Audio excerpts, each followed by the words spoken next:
দশম শ্রেণীর একজন ছাত্রী। আজকে আমি একটি কবিতা আবৃত্তি করছি।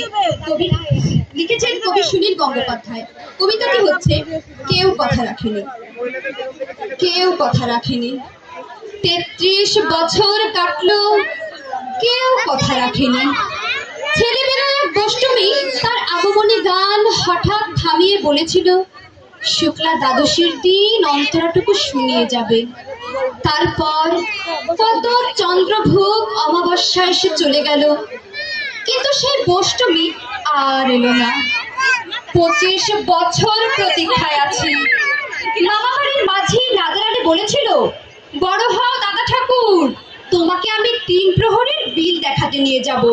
সেখানে পদ্ম ফুলের মাথায় সাপ আর ভ্রমর খেলা করে। নাদারানি, আমি আর কত বড় হব? আমার মাথা এই ঘরের ছাদ ফুঁড়ে আকাশ স্পর্শ করলে তারপর তুমি আমায় ৩ প্রহরের বিল দেখাবে? একটাও রয়্যাল গুলি কিনতে পারিনি কখনো। লাঠি লজেন্স দেখিয়ে দেখিয়ে চুষেছে লস্কর বাড়ির ছেলেরা। ভিখারির মতন চৌধুরীদের গেটে দাঁড়িয়ে দেখেছি ভিতরে রাস উৎসব।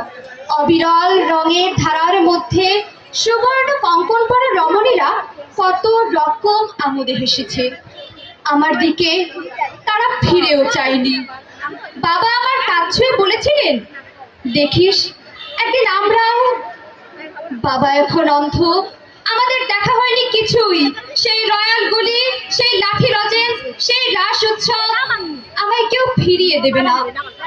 বুকের মধ্যে সুগন্ধি রুমাল রেখে বরুণা বলেছিল, যেদিন আমায় সত্যিকারের ভালোবাসবে সেদিন আমার বুকেও এরকম আতরের গন্ধ হবে।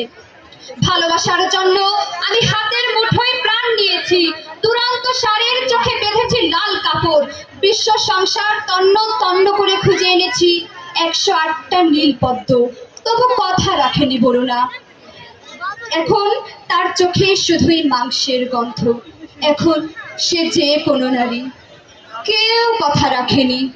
৩৩ বছর কাটলো, কেউ কথা রাখে না। ধন্যবাদ।